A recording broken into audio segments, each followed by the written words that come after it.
Верхняя Колыма. Здравствуйте, Ольга Валерьевна. Слышно нас? Здравствуйте. Да, слышно. Ага. Первый заместитель главы НОС Удар Борисович. На сегодняшний день ситуация у нас какая? Значит, на следующую неделю планируем одного направлять гражданчику. Буквально сегодня отработали его, он написал заявление в военкомат.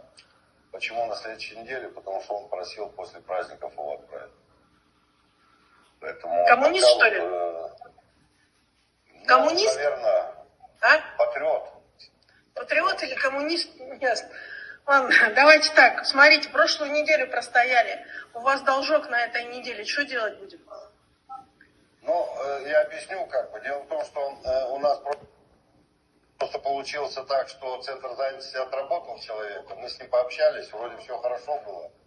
Пока он шел в военкомат, успел устроиться на работу. Поэтому отказался. И второй у нас, мы с Абрамовым созванивались, он у нас инвалид третьей группы детства. Вот. Но он спросится, уже второй или третий раз приходит, но по его здоровью он не проходной. Поэтому 2 человека у нас... Кто выбирали, давал консультацию? Какого? Не помнишь? Нет. Фамилию сейчас не можем сказать.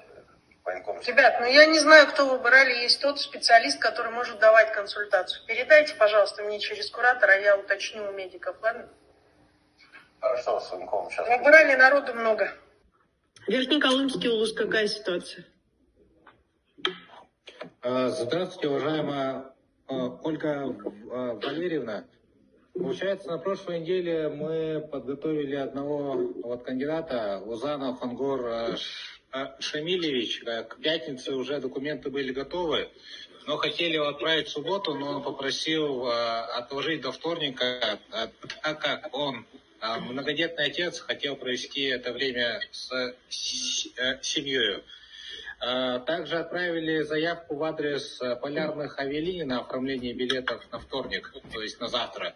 Но мне сказали что на вторник билетов нет, есть только на четверг.